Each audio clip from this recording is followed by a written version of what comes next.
Hey, what's up, everybody? BDO44 coming at you in another video. I've heard what Kendrick Perkins had to say in regards to the Philadelphia 76ers acquiring James Harden.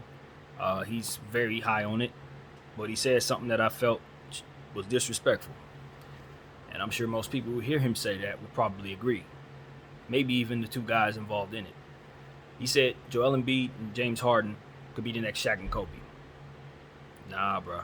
Nah, first of all, we got to look at where Kobe was in his career at that time. He was entering his prime, entering it. And James Harden is on the tail end of his prime, if not exiting it. Now, Joel Embiid, we ain't going to take nothing from Joel. I think Joel is a skilled player, well beyond most of anything I've ever seen. He's up there with Akeem Olajuwon in terms of a big man with skills. I just don't think I've seen anybody who could do what he does at his size. In fact, I could argue he's the Kobe based on his skill set. Um, but there's no Shaq there. There's no Shaq there. Shaq was a dominant force, pure brute strength, um, dominant intellect on both sides of the floor. And I just don't think I could compare those two big men at all. I really wouldn't try. They both kill you in different ways. Um, yeah, they really do. I don't want to take nothing from either one of them. I really do have that much respect for Joel's game, to be completely honest with you, that I don't think it's crazy to put him in the upper echelons of centers based on his skill set and capability. And he has to win. He has to win before we can really start comparing him to the guys who have. So that's where I exit that conversation. I don't want to take nothing from Joel. I think the world of his game. I grew up on Shaq and think the world of his game. Two very different players, two very different skill sets.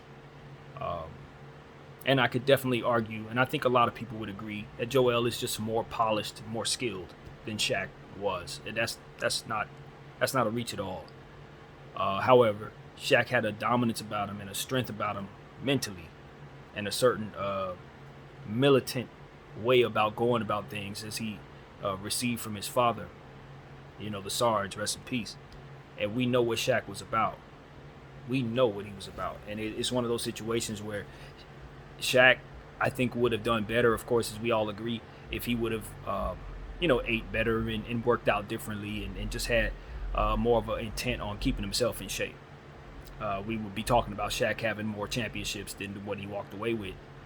But all in all, I just can't see myself comparing those two pairs based on the fact that Shaq and Kobe won a three-peat. They won and won a lot. And I just don't see that path for Joel Embiid and James Harden based on where James Harden is in his career, and the fact that Eastern Conference is so loaded with them not, in my opinion, being the best team of them. So could they win a championship? I think they can win a championship. Do I expect them to win a championship? I do not expect them to win a championship. I think they're going to run into a serious problem with their fit. And unlike Shaq and Kobe, they got another player to consider. And his name is Tyrese Maxey. And there's another one too. Name is Tobias Harris. So I think the Lakers' fit was more condensed to allow Shaq and Kobe to be themselves. And there wasn't as many Chiefs. Because I'm telling you, Tyrese Maxey is coming. Like, you could clearly see the jump that he's made from last year to this year. I could argue this isn't helping him at all to have James Harden on his team, based on the fact that James Harden is going to be taking the ball out of his hands, and he needs it in his hands. But only time will tell if they'll be able to figure that out. Doc Rivers will find a way, I guess. I hear some who are saying Tobias Harris ain't going to hardly get no shots up. I think there's a way for Tobias Harris to still get his numbers, but it's probably going to be in second unit lineups. But I think the fit is tricky, and I'm going to tell you the truth. Matisse Thybulle and Joel Embiid defense is going to be needed a lot more than it was in previous Philadelphia eras. They're going to have to be serious defensive players, and I just don't know if you can put Matisse Thybulle on the floor as much as he's going to be needed to be, based on the fact that you have those other guys who are going to need to get their shots up, and the fact that he's not that much of an offensive player just yet. I think his offense is growing, but he'll never be who you'll need him to be in order to keep him on the floor for 35, 40 minutes in this lineup. So I think the fit is funny. Not in the terms of it actually being hilarious, but I just think it's going to be a very difficult fit to make happen. And look, James Harden is on the decline. We have to be honest about that. A lot of people are saying, "Oh, did you see the game where he did this?" Yeah, and I also saw the other games where he didn't do this, and that's what's going to be telling. How's the hamstring?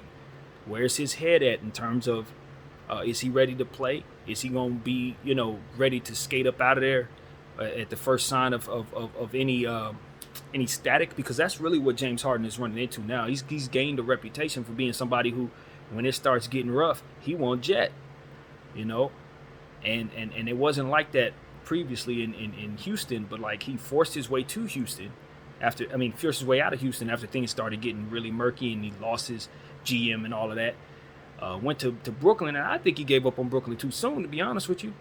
I think he gave up on Brooklyn too soon because at the end of the day, that trio can't be stopped. If you ask me, the trio of James Harden, Kyrie, and KD cannot be stopped. And it wasn't really about whether or not they were going to be able to make it through the regular season. It was about whether or not those three were going to be able to be fully healthy and ready to go in the playoffs. And he just jetted up out of there before he had a chance to see that, and I think he may live to regret that. I think he may live to regret that, because not only did his departure put that out there, that narrative out there, but it also provided Brooklyn, arguably their number one rival at this point, to get significantly better in his stead. And it had nothing to do with him exiting or Ben Simmons coming in. It's about the other stuff that they picked up on top of him being traded. The Ben Simmons trade alone, and I think the more I think about that trade, the more I realize that I was right about this particular thing. In order to get rid of Ben Simmons, Daryl Morey and the Philadelphia 76ers were going to have to add picks to get rid of him. Now, the acquisition of James Harden can mask that truth, because in theory, you'll say to yourself, well, it took that much to make the deal happen. But the reality was, it was Ben Simmons' part of that deal that required them to give up those picks. And I know that. And then the Seth Curry factor, listen, they lost a lot of shooting. James Harden is an excellent scorer. He could hit the three 100 times in a row, but he ain't no pure shooter. And most importantly, it doesn't matter how great of a shooter he is. You want that pure shooter to be on the side catching the ball and letting it go. If he's the one creating that shot, who is he creating it for? Tyrese Maxey's not that type of shooter. Matisse Thybulle ain't that type of shooter. Joel Embiid likes to shoot the three, but I can argue he shoots it too much, or he did in the past.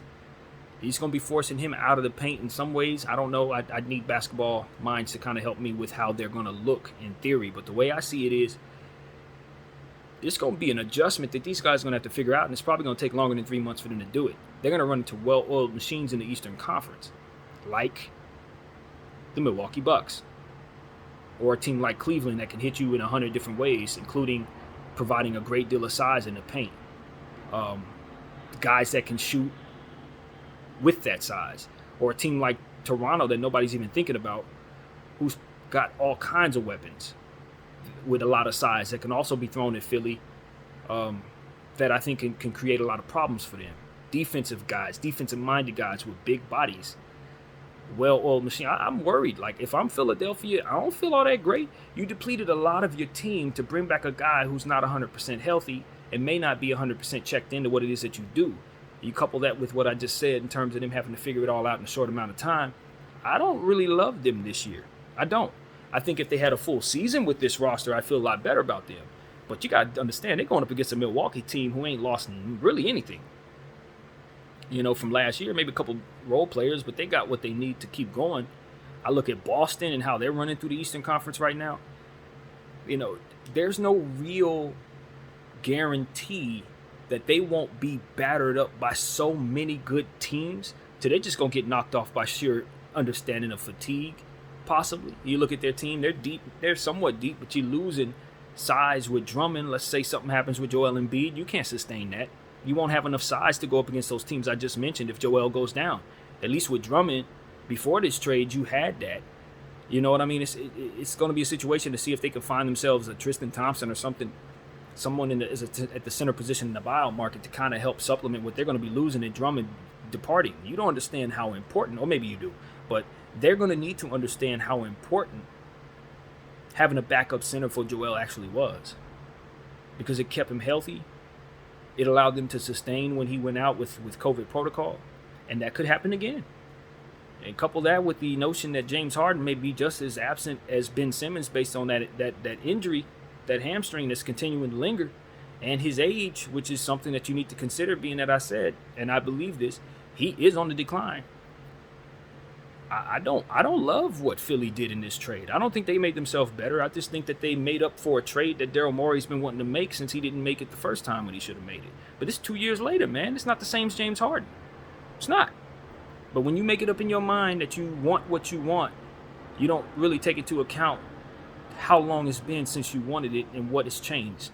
And I just know that. I think the same thing about some of the stuff that other teams are doing too. It's like, this is a youth year. You got to focus on youth. I think you guys in Philadelphia may be thinking about right now a little too much, and you just gave one of your biggest rivals an entire future.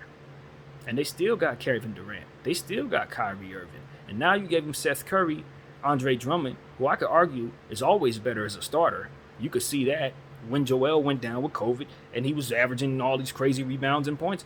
I mean, I'm not a big fan of Drummond, but I also understand that he was a lot better than what we saw as a Laker fan, because he was just coming back from being away from the game for 3 months. So he wasn't in the kind of shape that he probably is in right now. He's back to being himself. It's not like he's all that old. I don't even know if he's 31 yet. Like, you just gave them a whole nother all-star, believe it or not, with Drummond. If he's getting his full minutes, you know what kind of crazy numbers he puts up. Even though he turns the ball over like crazy and plays a little more under the rim than anyone would ever want a center to play. At the end of the day, he ain't got to do a whole lot in Brooklyn. Just rebound the ball. That's it. So, I mean, like, I don't like what Philly did. I like the acquisition of James Harden by itself. But when you consider they gave up first-round picks, you need first-round picks. That's going to be your depth. That could be a very talented player, even in the back of the draft. To see, that's another thing. People are like, oh, that's not going to be that great of a pick. Are you paying attention to what's going on with these drafts? You're finding quality players outside of the draft. Like, the Lakers got a quality player that wasn't even drafted. So it's like, you can't think that second-round picks are going to be scrubs anymore, because the field is better with the kids that are out there. They're in better situations. They got better coaching. They got 2K to teach them the game even when they're not practicing and playing. It's like, it's a lot of stuff that makes the field better. Your second round and your third round, your undrafted guys could be all-stars just the same. So you giving up first-round picks makes it even worse. So I know a lot of people are going to say, James Harden, you're bringing back a guy who can do this, this, and this. And I tell you, for about 5 more minutes.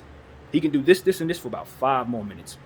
When you looked at what Russell Westbrook was last year in Washington, and you look at where he is right now, and you understand that is what could happen. Not necessarily the same type of issues, but when a player's on the decline, you got to deal with that. So I think Philly made a costly mistake in allowing themselves to make that trade. You should have been reaching with a different direction with those first-round picks. You should have been reaching a different direction. That should have held up the trade. Now, if you want to do all this with second-round picks and maybe one first-rounder, I look at the trade totally different. But you understand what it takes to get first-round picks. The Lakers don't have anything at all that can get them first-round picks. And you just tossed in first-round picks just to get rid of somebody who I could argue is probably a better return than what you just got long-term. You gave them all kinds of future. You didn't just give them enough to handle this year, and they may win the championship this year, but you gave them enough to keep them in contention long after you will probably be in contention. Because if I'm Joel Embiid and I'm looking at the situation, I'm like, I like it. I like where I'm at. But if James Harden wants to skate, and I'm back in this situation again, I don't know. I don't love it. So it's a short-term situation, and you gave up your future, and that's the mistake the Lakers made. And as a Laker fan, I can tell you, I hope you get that championship. We got one. In 2020, we got one. But I'm going to tell you something else, too. And people ain't going to want to hear this. Joel Embiid is still Joel Embiid. His injury history and his injury issues, just because he looks good right now doesn't mean they ain't going to pop back up. That doesn't mean that.